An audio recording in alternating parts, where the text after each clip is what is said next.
그 237페이지 잠깐 보시면 237페이지 보시면 거기 동그라미 2번에 박스 하나 있죠. 위에 거 237페이지 위에 박스 그 추계조사 결정 아까 한 거 있죠.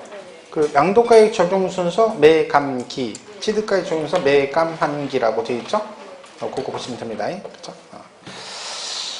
자, 그 다음에 이 필요경비 보시면 얘가 이제 3개가 필요경비잖아요. 그죠? 근데 거기 237페이지 맨 밑 동그라미 3번 있죠. 237페이지 맨 밑에 동그라미 3번 필요경비 계산공제라고 되어 있죠. 다 보셨나요? 네. 자, 취득가액을 추계결정가액으로 하는 경우 즉 뭐라고요? 매감한기를 적용하는 경우에는 자본적 지출과 양도 비용을 대신하여 다음의 방법으로 계산한 뭘 적용한다?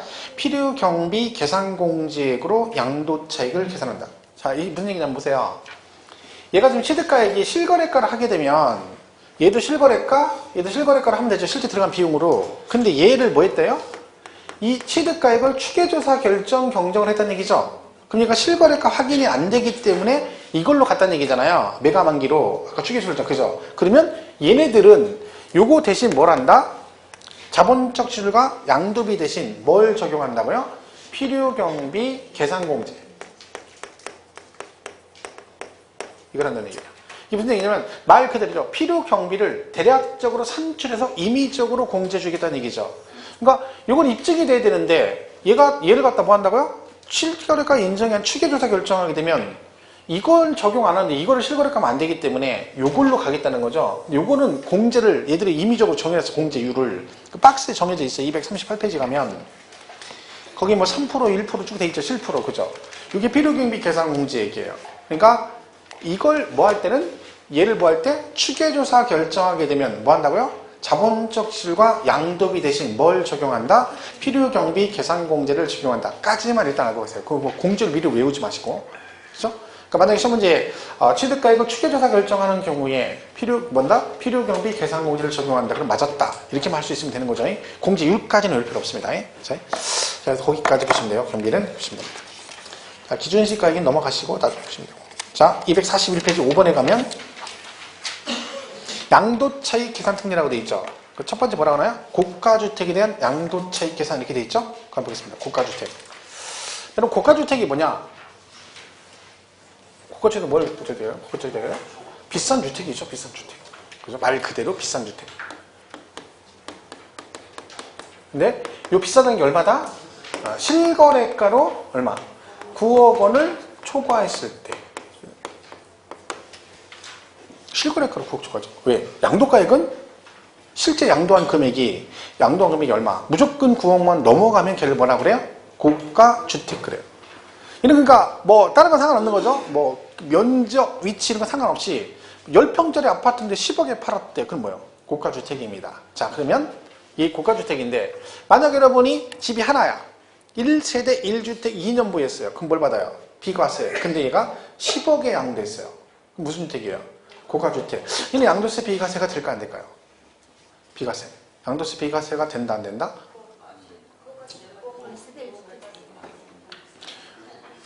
그러니까 제가 얘기했잖아요. 지금 제가 물어본 거는 질문이 되냐 안 되냐 물어봤는데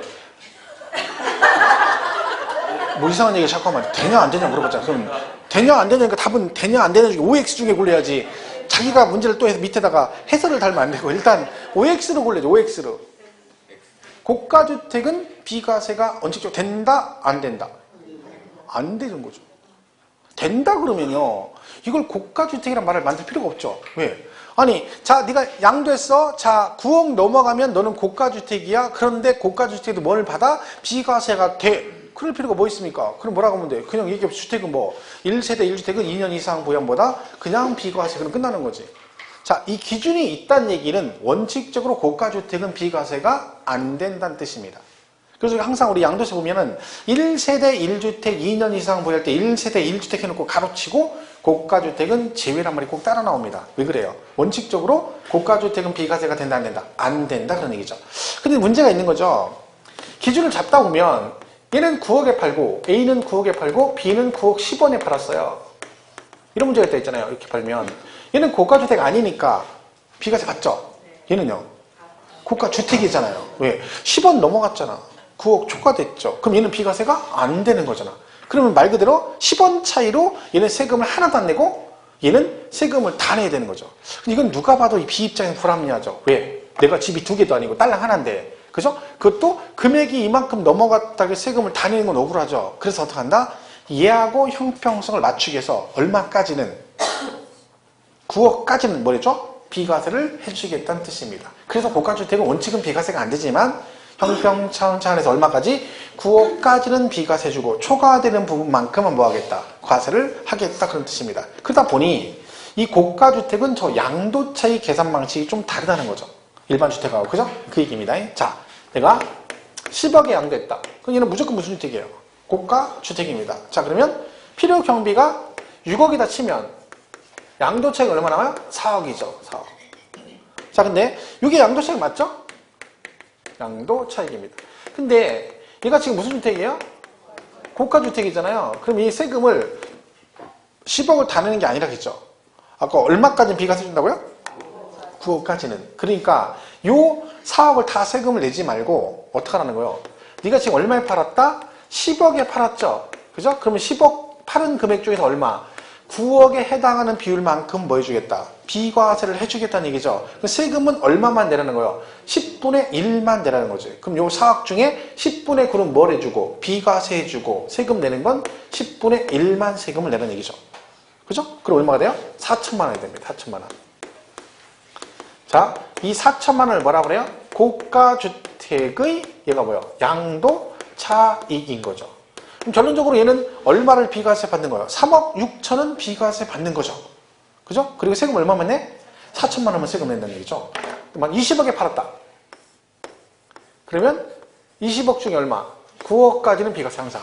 9억 해당 비율만큼. 세금 내는 거 얼마야? 20억 중에 11억을 세금 내겠죠. 그럼 그때는 어떻게 해요? 양도차익 구한 다음에 20분의 11을 곱해주면 되는 거고 30억에 양도했다 그러면 30분의 9는 비과세고 30분의 21은 과세가 되겠죠. 그럼 결론적으로 얘는 이게 뭐예요? 이게 양도가액이고 요거는요. 그 양도가액에서 얼마를 뺀 거야? 9억을 뺀 거죠. 그죠? 그러니까 10억의 양도면 10분의 10-9에서 10분의 1. 그죠? 20억에 팔면 20분의 20-9에서 20분의 11을 곱해주는 거죠. 그럼 결론적으로 고가주택의 양도차익은 어떻게 한다? 일반 양도차익에다가 뭐요? 양도가액분의 양도가액 마이너스 9억을 곱해주는 거죠. 그래서 우리가 고가주택 양도차익은 뭘 한다? 일반 양도차익에다 뭘 곱해? 이거를 곱해서 구한다. 그런 얘기입니다. 그래서 결국 10분의 1만 되니까 4천만 원만 세금을 내는 거죠. 그러니까 3억 6천은 비과세 받은 거나 똑같은 케이스가 된다 그런 얘기입니다. 그래서 이런 식으로 구한다는 얘기죠. 그러니까 이게 뭐다? 고가주택의 양도차익 계산 방식입니다. 뭐 이게 한번 나온 적이 있긴 합니다. 시험 문제. 근데 이게 계산 문제라면 너무 쉬운 거죠. 왜? 그냥 빼가지고 이것만 알면 되는 거지. 얼마를 곱해주는 이것만 알면 금방 할 수 있죠. 그러니까 생각보다 세금을 많이 내지는 않습니다. 왜냐면 얘가 이제 장기보유 특별공제를 받거든요. 근데 장기보유 특별공제는 최대 80%까지 받습니다. 최대 80%, 양도차익이 80%, 10년 넘어가면. 그럼 만약에 얘가 10년 넘어갔다 쳐봐요. 그럼 4천에 80% 얼마? 4,8은 32, 3,200만 원 빼줘요. 그러면 800만 원 나오죠. 그럼 800에서 기본공제 250만 원 해줘요. 그럼 550만 원 나와요. 550에 6% 곱해요. 6, 5, 30, 6, 5, 30, 33만 원. 그러면 지방세 포함해도 40만 원도 안 나오는 거죠. 그죠? 실질적으로. 그러니까 차익은 4억이었지만 그런 식으로 가면 실제 세금 내면 얼마 안 되는 거죠. 또 그게 맞는 거죠. 왜? 지금 하나인데 세금 내는 것도 열받는데 거기다 많이 내라 그러면 안 되잖아요. 그죠? 그런 거죠. 자, 어떤 분 이런 얘기를 합니다. 자기도 이렇게 팔았는데 이걸 다 냈다는 거예요. 그러니까 이제 그러면 국세청에 세금을 많이 걷어갔으니까 자기 환급받을 수 있다고 왔어요. 근데 왜 그러다가 그럴 리가 없다 이렇게 한다 그랬더니 아니래 다 냈대. 그래 물어봤더니 뭐래요? 집이 2개래. 2주택인데 그 중에 하나를 팔았는데 이렇게 파시는 거예요. 돼 안 돼? 안 됩니다. 안 되죠. 자, 근데 어떤 분은 나는 하나래. 하나인데 세금을 냈대. 그럴 리가 없습니다. 그랬더니 1년 6개월 구했대. 돼 안 돼? 안 돼요. 이건 전제 조건이 뭐예요? 비과세 요건을 충족을 했는데 걔가 무슨 주택이야? 고가주택. 그러니까 비과세 주는 거지. 비과세 충족이 안 됐는데 이걸 빼주면 안 되죠. 말이 안 되는 거지. 얘는 전제 조건이 1세대 1주택 2년 이상 보유한 상태에서 근데 걔가 얼마야? 9억이 넘어가서 고가주택이 됐어. 그런 경우만 해주는 거지. 비과세권 충족이 안 됐는데 해주는 건 말이 안 되는 거죠. 그건 세금 다 내야 되고, 그죠? 그런 거죠. 자, 그래서 이런 게 있다. 한식을 보시면 됩니다. 자, 보시면 되죠. 자, 그렇게 정리하시면 됩니다. 거기 밑에 참고에 고가주택의 양도차익이 고가주택이라고 돼 있죠. 그 표시계. 참고에. 그 일반으로 붙여야 됩니다. 일반 양도차익, 일반 장기부 이렇게 됩니다. 그거 웃어놨어요. 거기 고가주택의 양도차익 곱하기 양도가액분의 양도가액 마이너스 9억이라고 돼 있죠. 그 고가주택의 양도차익도 고가주택을 뭐로 고쳐라? 일반 밑에 것도 일반 양도차익, 일반 장기부의 특별 이제 그래야 되죠. 고치셨나요? 지금 할 때 잘해야 돼요. 나중에 대답만 해놓고 안 고쳐놓고 나중에 엉뚱 소리 하면 안 돼요. 그치? 지금 막 수정사항도 많고 개정사항도 많아가지고 좀 헷갈리죠. 그러니까 그 표 나눠준 건 반드시 수정을 하셔야 됩니다. 이거 나중에 책갈피로 꽂아놓는 분 있어요. 그래놓고 나중에 3월달에 강의하는데 자 이거 개정된 거지 그랬더니 뭐냐고 그러면서 막 물어보는 사람이 있어요. 그때 와서 막 또 달라 그러고 막 그래요. 나중에 봤더니 어디 있어? 책갈피에 꽂아 있어요. 그러면 안 돼. 이거 책갈피 아니에요. 그죠? 그때그때 고치는 게 제일 편합니다. 자, 고가주택 그렇게 보시면 되고 나머지 됐습니다. 넘어가시고 뒤에 가서 243페이지 가시면 돼요. 6번에 과표 있죠. 그 1번에 뭐래? 양도 소득금액 계산에서 장기부의 특별공제가 나옵니다. 자, 일단 여기서 그러면 이제 다 계산됐고 이제 뭘 빼주면 돼요? 장기와 기본공제만 해주면 되죠. 장기, 보유, 특별, 공제. 얘는요, 따로 외울 것도 없이 그냥 그대로 가면 돼요. 해석해서. 자, 장기가 뭘 하래요? 보유를. 그럼 여러분, 장기 보유 특별공제를 받으려면 일단 보유기간을, 일정 기간을 보유를 해야 되네요. 그죠? 자, 이때 보유기간이 몇 년이냐면 3년 이상이에요. 그러니까 장기 보유 받으면 무조건 3년 이상 보유를 해야만이 받는다. 그런 얘기죠? 자, 그 다음에 또 뭐라고 돼 있어요? 특별공제라고 돼 있죠? 이게 무슨 얘기예요? 특별이라는 뜻이 뭐예요? 전부 다 해주는 게 아니라 특별히 니네만 이 뜻이잖아요. 그죠? 그러니까 얘는 뭐예요? 양도세 과세 대상 전체가 공제가 되는 게 아니라 그 중에 특별히 누구누구 니네만 해주겠다 그런 뜻 아니겠습니까? 그게 누구요? 토지하고 건물입니다. 토지고. 그죠? 그리고 뭐? 조합원 입주권이 있어요. 이 세 개만 되는 거예요. 뭐라고요? 토지, 건물, 그리고 뭐? 조합원 입주권. 세 개만 공제를 받을 수 있습니다. 그러니까 특별공제니까 맞죠? 다 해주는 게 특별히 얘네만 해주는 거죠. 공제 대상이 한정돼 있습니다. 뭐라고요? 토지, 건물, 그리고 조합원, 입주권. 요 세 개가 공제가 된다. 그래서 자 입주권. 요 입주권은 잘 정확하게 이해를 하는 게 중요합니다. 입주권. 여러분 분양권 아시죠? 분양권하고 입주권은 같은 말이 아닙니다. 틀린 얘기예요. 아 분양권 여기 롯데캐슬 지금 분양하죠? 지금 분양권 전매하고 있죠. 그게 분양권이에요. 그게 분양권. 입주권은 그 분양권이 아니고 얘는 뭐요? 재개발, 재건축, 입주권을 말합니다. 그러니까 입주권은 이런 얘기죠.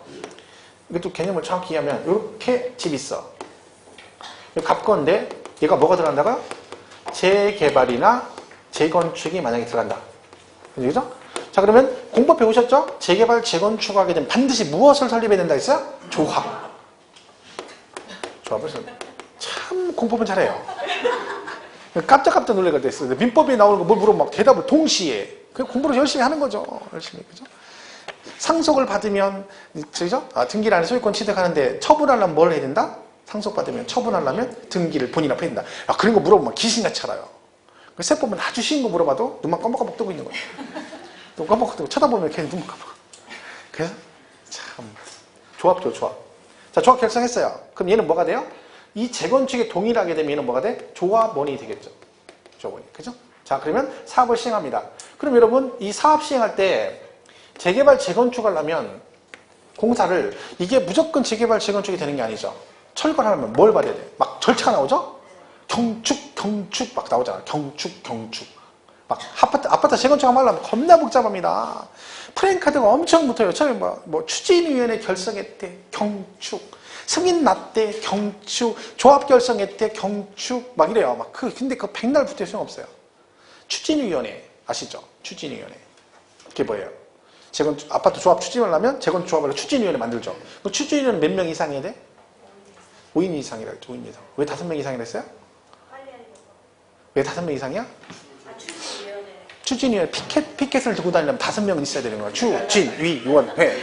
그래야 동네 아파트 단지에서 다 추진위원회 5명이 있어. 한 명이 두 개 들고 팔 아프니까 하나씩 들어라 그러면 5명이 다 추진위원회에서 5인 이상인 거예요. 그죠? 그럼 5명이 다른 거죠. 5인 이상. 자, 그 필요 없고 뭘 받아야 돼? 관리처분계획 인가가 떨어지는 거예요. 관리처분계획 인가. 그게 떨어져야 모든 사업 시행 절차가 끝나는 거예요. 그러면 그 관리처분 인가 떨어지고 나면 뭐를 해? 철거를 해요. 그죠? 이제 이제 절차는 끝났으니까.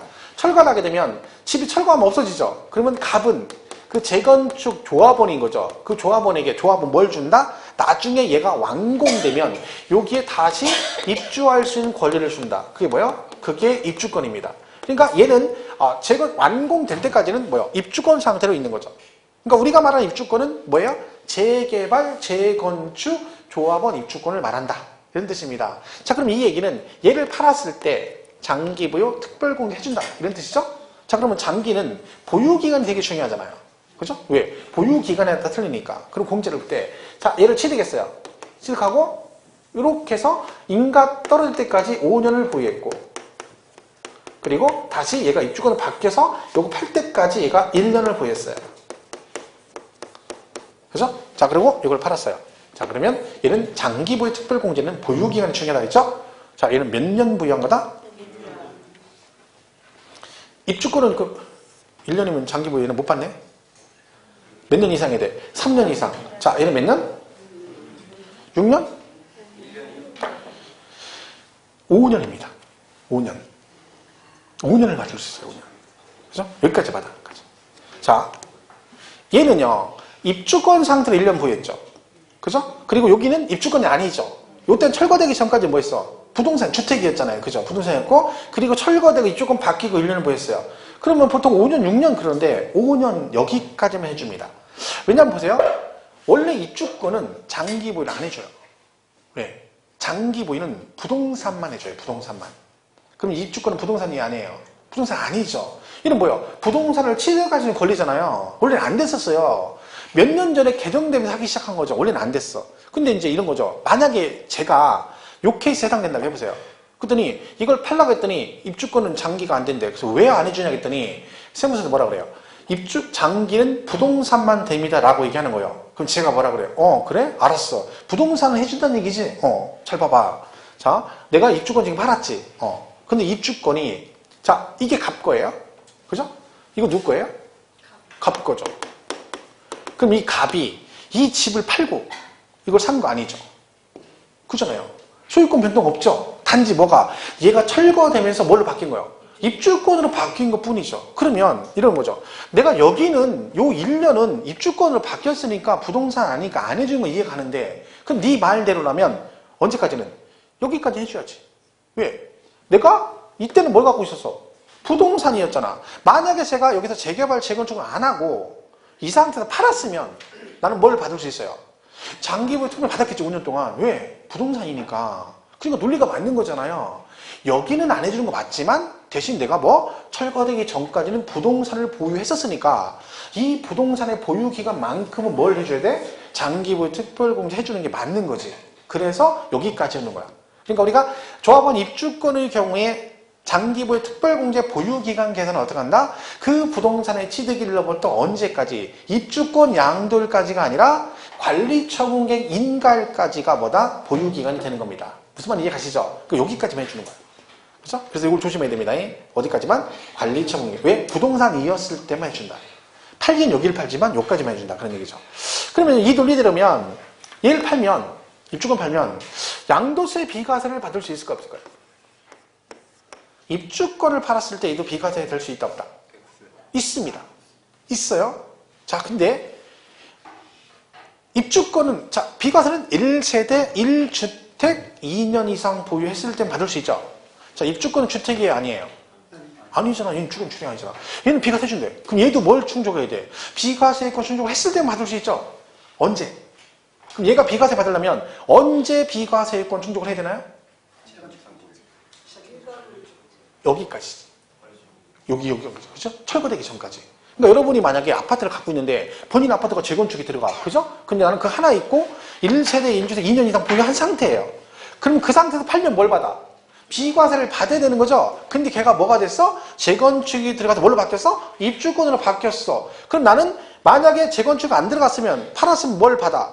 비과세 받았었겠죠. 그러니까 얘도 비과세가 되는 거지. 대신 요건 충족은 언제까지 해야 되는 거야? 똑같죠. 관리처분계 인가일까지 얘가 뭐 했으면 1세대 1주택 2년 이상 보유했었으면 나중에 입주권을 팔아도 뭘 받을 수 있다? 비과세가 된다는 얘기죠. 그 말은 만약에 이 상태에서 비과세권 충족이 안 된 상태에서 입주권으로 바뀌게 되면 여기서는 아무리 오래 보유해도 비과세가 된다 안 된다? 안 된다 그런 얘기입니다. 그러니까 전부 다 언제까지? 여기까지. 그죠? 언제? 관리처분계획 인가일까지 하면 된다. 그죠? 요건 이렇게 이해하시면 됩니다. 요게 뭐다? 재개발, 재건축, 입주권을 말한다. 이렇게 보시면 되겠죠? 자, 이렇게 보시면 되고. 그러면 그 아파트를 사면 이따가 그 아파트를 새로 분양받으면 그건 다시 3년이 지나야 되나요? 아니죠. 내가 입주권 비과세 받은 상태에서 안 팔고 입주권 받겠다가 나중에 왕궁대 팔죠. 그럼 얘는 무조건 비과세죠. 왜? 다 따져줘야죠. 비과세는 처음부터 따져요. 보유기간. 그러니까 이미 내가 비과세권 충족한 상태에 입주권 받겠죠. 그럼 나중에 재분양해서 다시 분양받으면 뭐예요? 그럼 미국은 비과세죠. 왜? 이미 충족된 상태니까. 무슨 말인지 이해가시죠? 이쪽을 사는 사람 있잖아요. 근데 보세요. 관리처분에 입주권이 있겠어? 입주권이 상태 바뀌었죠. 이게 갑거라겠잖아요. 그 이게 팔면 얘한테 뭘 해주겠다는 거예요? 장기 보유 특별히 해준다는 얘기죠. 그죠? 갑이. 근데 얘 있죠, 얘. 얘는 나중에 이걸 팔면, 얘는 입주권 팔면 장기 된다, 안 된다? 얘는 안 돼요. 왜? 얘는 주택을 보유한 바가 없고, 그냥 뭘 산 거예요? 입주권을 산 거지, 안 되는 거지. 그러니까 승계 취득한 건 안 되고, 누구만? 원조합원만 됩니다, 원조합원. 근데 비과세가 안 되는 경우면 되게 복잡합니다. 비과세가 안 되는 상태에서 얘가 나중에 입주권 됐다가 완공돼서 팔잖아요. 그럼 양도세를 내야 되잖아. 그 양도세 계산만이 되게 복잡해요. 그러면 여기서부터 인가 떨어질 때까지 양도세 따로 계산하고 입주권 따로 계산하고 완공되고 집일 때 이거 따로 세 개 따로따로 계산해서 다 세금을 따로따로 계산을 합해요. 왜? 청산금 문제가 발생하거든요. 여기서. 재건축은 청산금을 내가 낼 수도 있고 받을 수 있잖아요. 되게 복잡해요. 그러니까 이건 우리가 계산할 수가 없어요. 계산할 필요도 없고.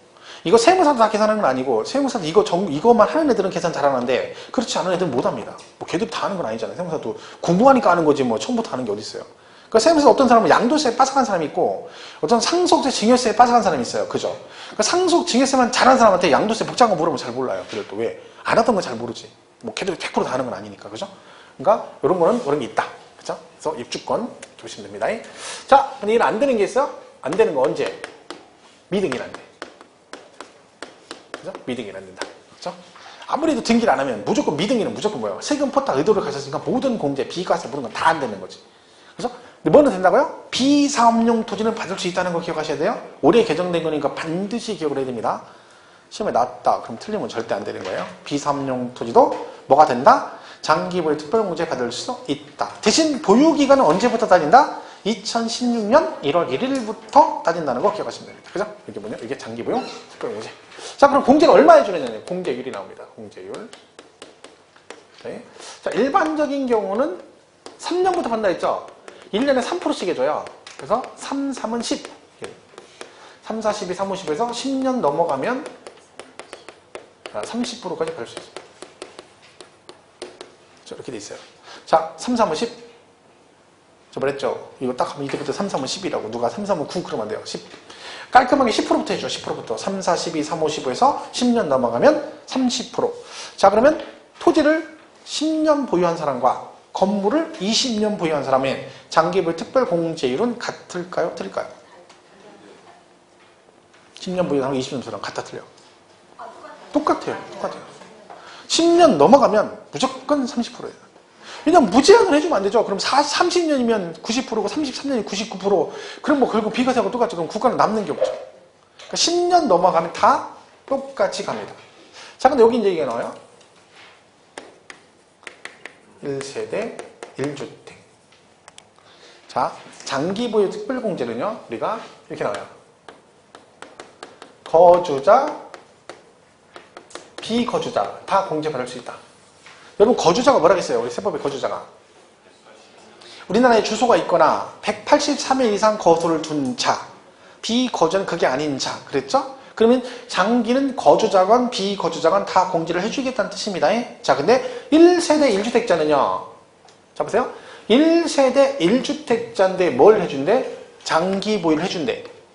그러면 얘는 이걸 받으려면 몇 년을 보여야 돼? 3년 이상 보여야 되죠. 그럼요, 내가 1세대 1주택인데 3년 이상 보유를 했다는 얘기잖아요. 그죠? 그럼 원래 뭘 받아야 돼? 비과세를 받아야지. 2년 이상이니까. 그죠? 근데 이걸 해준다는 얘기는 무슨 뜻이에요? 네가 1주택에 3년 이상 보유했음에도 불구하고 뭐가 안 돼? 비과세를 못 받는 경우를 말합니다. 있습니다, 실제로. 그러니까 1주택 특례 같은 게 있어요. 1주택 특례에서 두 개인데 하나로 받는 이런 게 있고, 대표적인 게 뭐냐면 고가주택이에요. 고가주택. 그럼 고가주택은 비과세권 충족했는데 비과세를 못 받잖아요. 그죠? 그러니까 뭐래죠? 너는 비과세권 충족했는데 비과세를 못 받는 거니까 공제를 많이 해주겠다. 세금을 덜 내도록 그런 얘기입니다. 그게 많이가 얼마다? 8%예요, 1년에. 38은 24%부터 받아요. 쭉 가는 거죠. 그래서 뭐다? 10년 넘어가면 얼마까지 받을 수 있다? 최대 80%까지 받을 수 있다. 80%. 그러니까 아까 제가 말했죠. 고가주택 할 때 양도세액 80% 받으니까 실질적으로 비과 세금을 덜 내도록 해주는 거죠. 많이 공제해 주겠다. 근데 이는 안 돼요. 이거 이미 잘 이해하셔야 돼요.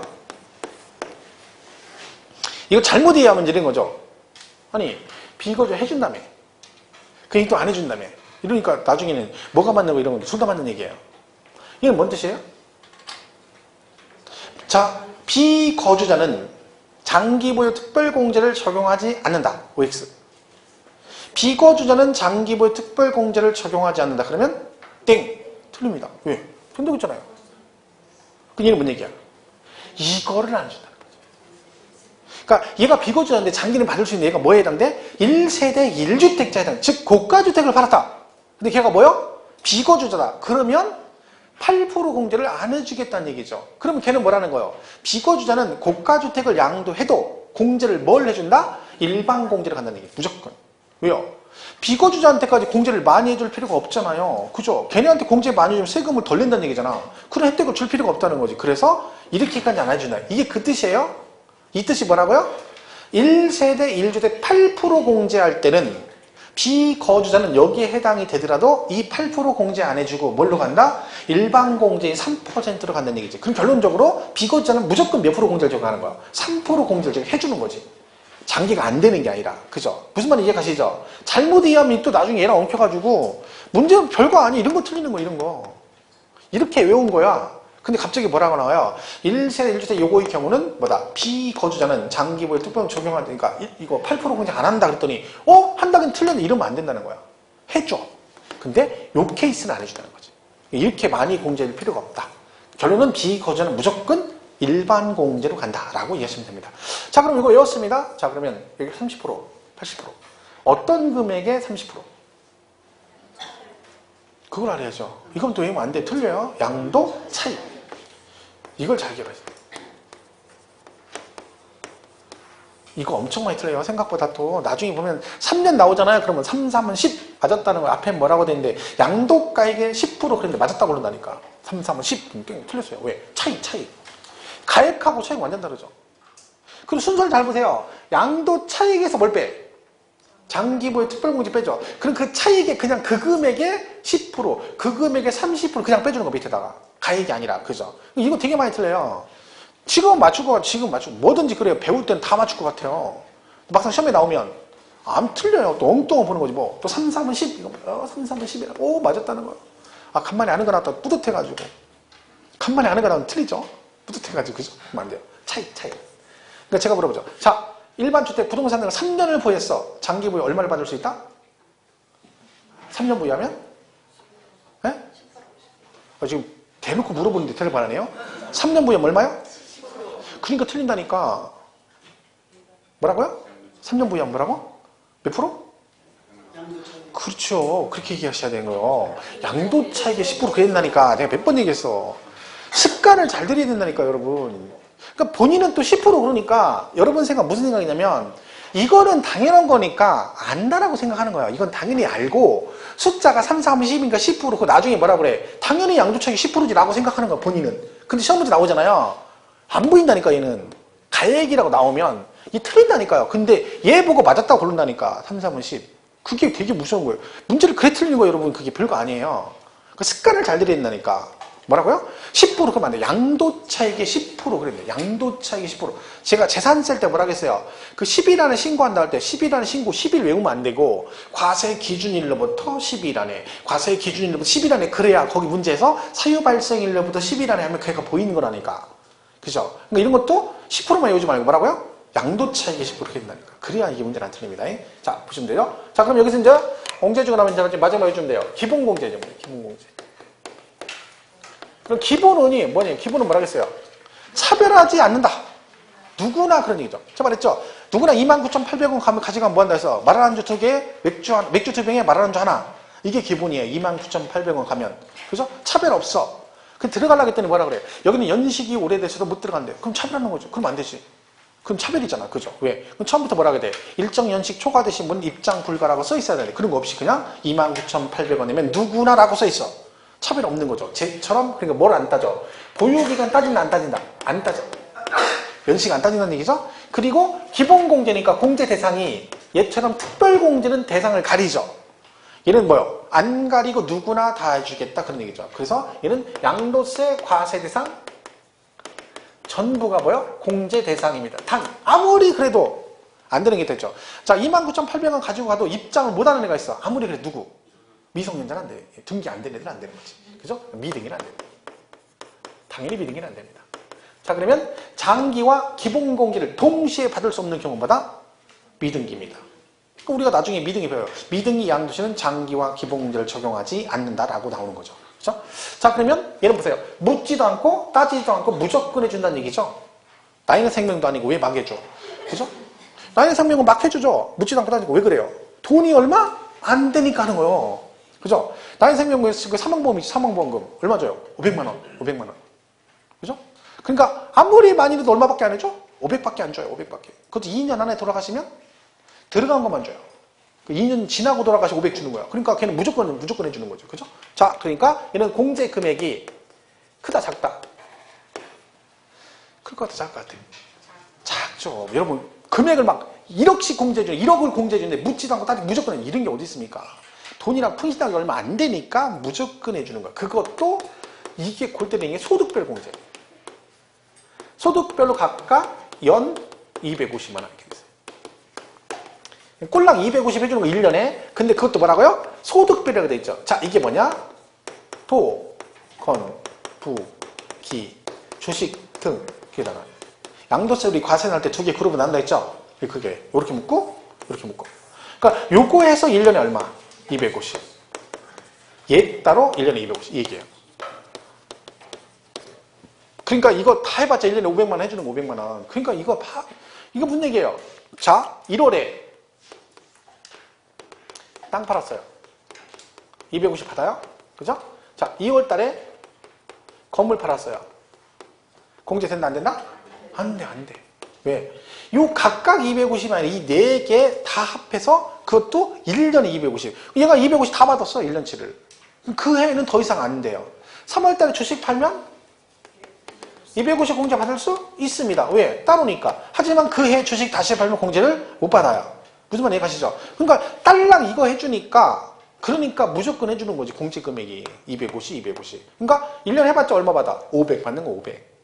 토지를 12번을 팔아도 250 공제 받으면 더 이상 공제가 안 된다는 얘기죠. 그러니까 얘하고 장기 차이가 뭐냐면 장기는요. 해당만 되면 1년 12번을 팔아도 다 받아요.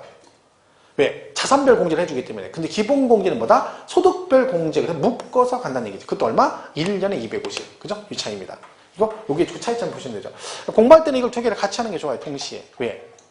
장기는 장기 보유니까 보유기간 몇 년? 3년 이상. 근데 기본은 기본이니까 보유기간 안 따지고 얘는 특별공제니까 공제 대상이 한정이 되는데 얘는 기본공제니까 과세상 전체 다 되는데 둘 다 공통으로 안 되는 것마다 미등기다. 얘는 공제율, 비율로 공제해주고 얘는 금액으로 공제해주고 소득별 공제 이런 식으로 하는 게 좋죠. 왜? 문제를 요것만 따로 물어놓은 경우도 있지만 두 개를 동시에 비교해서 물어보는 경우도 많습니다. 그죠? 이런 거죠. 자, 둘 다 공제 안 되는 게 뭐라고요? 동시에 안 되는 게 뭐라고요? 미등기. 미등기. 그죠? 자, 이렇게 물어보면 다 맞추셨나 보세요. 오픈북이니까 한번 해보세요. 토지를 미등기 양도한 경우에는 양도 차익과 과세 표준이 같다. OX. 토지를 미등기하면 양도세 차익과 과세 표준이 동일하다. OX. 지금 잠깐 많으신 분 또 생각하시는 거예요? OX. O죠, O. 왜요? O잖아요. 왜? 미등기 양도면, 그럼 양도 차익 1억이면, 미등기니까 얘 안 되고, 얘 안 되잖아, 미등기는. 그럼 얘도 1억이고, 얘도 1억이죠. 그럼 미등기 하면 양도 차익과 소득 금액하고 과표가 다 같죠. 그죠? 그죠? 같은 그 얘기잖아요. 이렇게 물어보면 또, 뭔 얘기요? 왜 미등기 하면 어떻게 과표하고 양도시 똑같을 수가 있어? 이러면 안 되는 거죠. 미등기, 양도시는 둘 다 뭘 안 된다? 장기와 기본공제 받을 수 없다. 이거 이렇게 볼 때, 다음 토지를 미등기 양도시 과세 표준 계산 방식을 구하시오. 그럼 뭐예요? 토지 미등기 양도시 과표 계산 방식은 뭐다? 양도가액에서 필요 경비를 빼면 되죠. 그죠? 왜? 여기서 이거 빼면 이거잖아. 얘하고 똑같으니까 결국 뭐예요? 미등기 양도시 과표 계산은 양도가액에서 뭘만 빼주면 돼? 필요 경비만 빼주면 걔가 과세 표준인 거죠. 왜요? 이거 두 개 안 되니까 그런 얘기잖아. 그러니까 이런 거 응용하는 게 문제가 그런 거예요. 예를 들면 그런 식으로 나오는 거 별거 없어요. 그러니까 기본 개념 잘 보고 있다가 나중에 문제가 그렇게 나오면 그걸 풀어보면 되는 거죠. 몇 번 틀리다 보면 정리가 됩니다. 그 다음부터 딱 보면 보자마자 아 얘는 이렇게 되는 거지. 근데 그거 하려면 일단 뭘 알아야 돼? 미등기 하면 둘 다 공제받을 수 없다를 일단 알아야 응용됐을 때 비교해서 문제를 풀 수 있습니다. 별건 아니고 어려운 건 아닌 거죠. 자 이렇게 보시면 돼요. 자 교재 한번 보겠습니다. 244페이지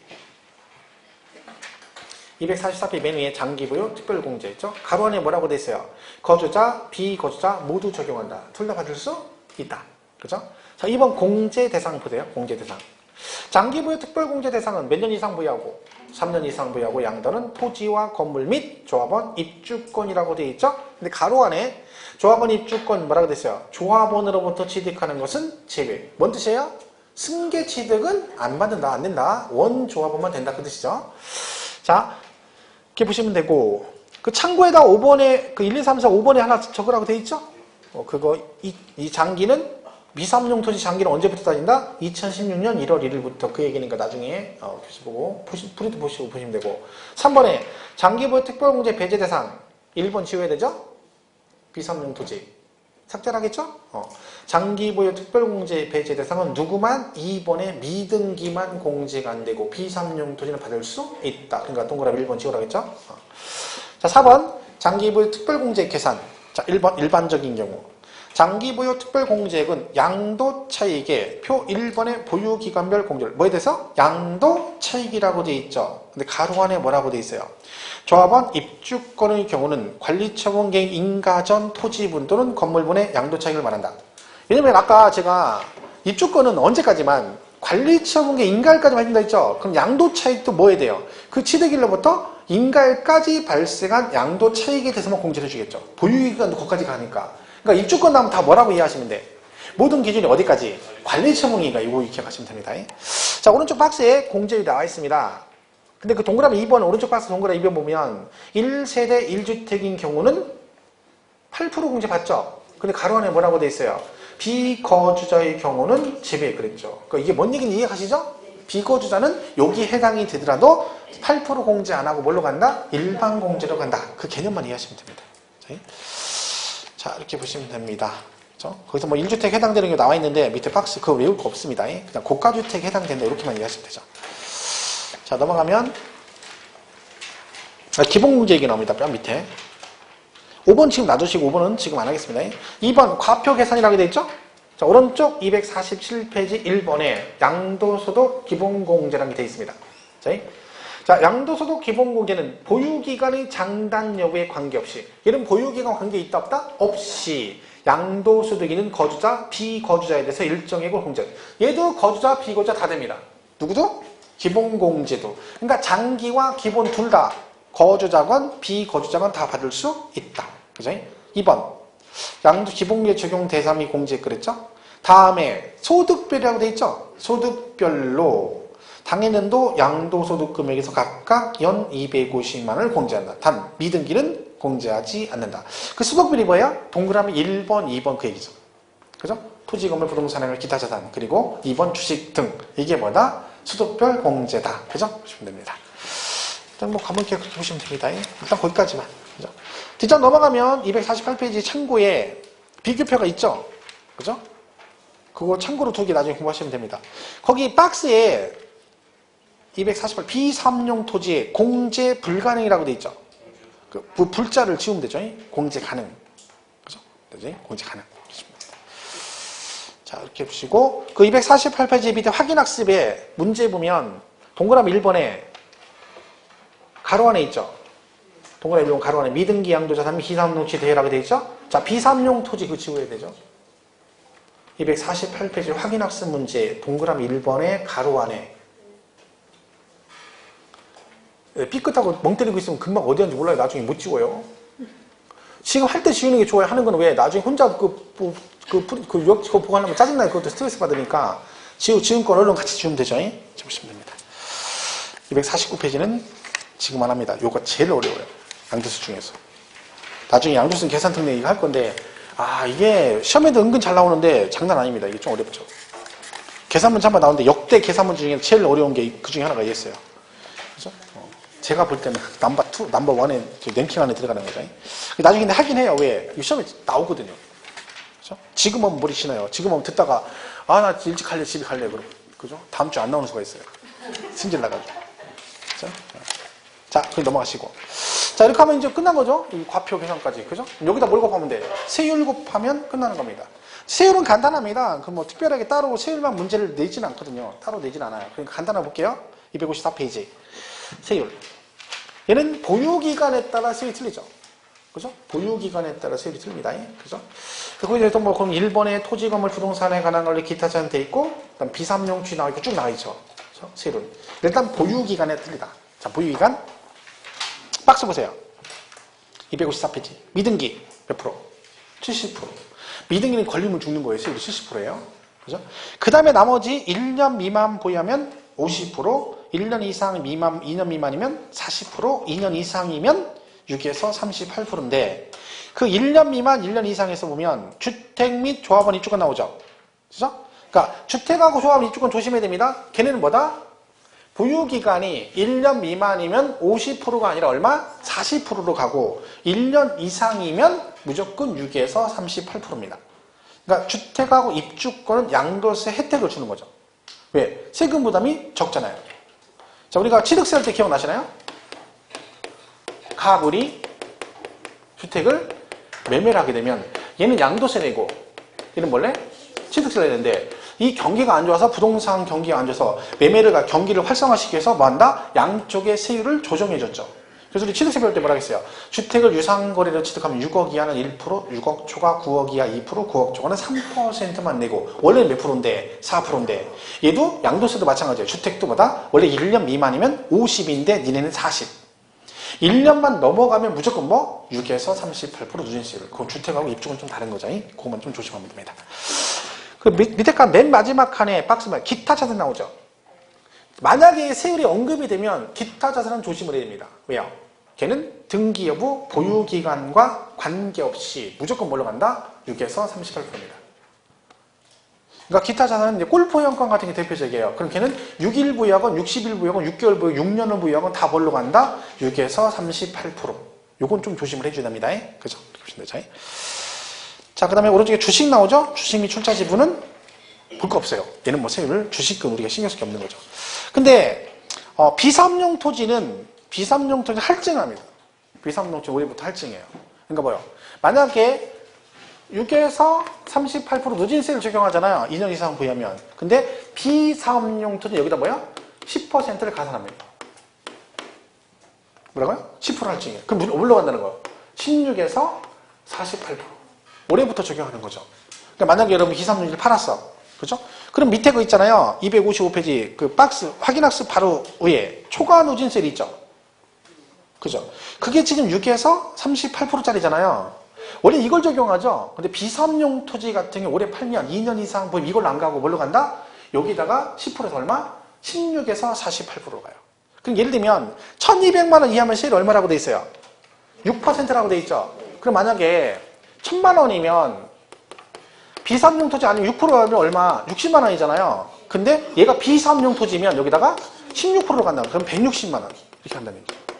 무슨 말인지 가시죠? 그러니까 15, 24, 35, 38%인데 얘는 어떻게 가? 16, 25, 30 이렇게 하는 거야. 34, 45, 48 이렇게 한다는 거지. 10%씩 더해가지고. 올해부터 적용이 되는 겁니다. 원래 벌써부터 개정되는 유예했다가 올해부터 정식 적용되는 거죠. 그러니까 지금 팔면 이렇게 가는 거 10%. 그러니까 세금이 많이 나오는 거죠. 그죠? 자, 그거 하나 기억하시면 됩니다. 나머지는 뭐 크게 볼 거 없습니다. 그죠?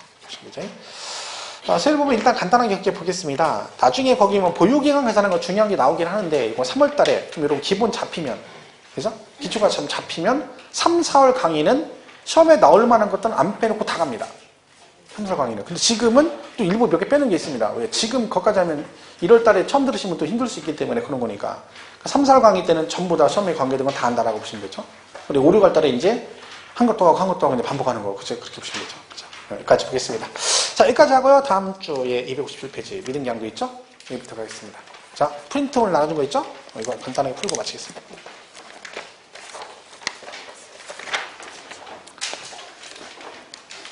지난주에 배운 그죠? 종합부동산세 그 얘기네요. 볼게요. 힌트? 맞죠? 1번. 주택에 대한 종합부동산세 납세 의무자는, 자, 우리가 납세 의무자는 종합부동산 뭘 기억하라 했어요? 다른 건 몰라도 금액 기준 기억하시라 했죠? 별도는 80억 초과, 종합은 5억 초과, 주택은 6억 초과. 그러면 납세 의무자는 그 기준 금액을 뭐 하는 자? 초과하는 자. 1번에 주택이니까 얼마? 6억을 초과하는 자. 그렇죠? 자, 과세 표준도 어떻게 한다 했어요? 전체 합한 금액에서 그 기준인 80억, 6억, 5억을 빼주고 거기다가 뭘 곱한다? 공정시장가액을 곱한다 했죠? 이게 반드시 나와야 된다 그랬어요? 1번은 그러니까 뭐예요? 종합합산 대상 토지니까 얼마를 빼줘야 돼요? 5억을 공제한 금액에 공정시장가액을 곱한 금액을 한다. 중요한 건 80억, 5억, 6억도 중요하지만 과표는 뭐가 중요하다? 공정시장가액이 꼭 나와야 된다. 이때 얼마냐면 80%입니다. 80%. 그죠? 3번 1세대 1주택자는 가능하면 세금을 덜 내도록 혜택을 준다겠죠. 그래서 세액공제 두 가지 받을 수 있습니다. 그 중에 연령별 세액공제가 있는데 60세 이상 65세 미만이면 10% 공제 받습니다. 10%. 65세 이상 70세 미만은 20%, 70세 이상이면 30% 받고 또 장기 보유기간별 공제도 나옵니다. 5년 이상 10년 미만 20%, 10년 이상이면 40%. 세액공제 나오면 조심할 게 1주택자만 되고 얘가 중복되면 중복공제 된다 안 된다? 된다. 그게 더 중요한 거죠. 좀 된다.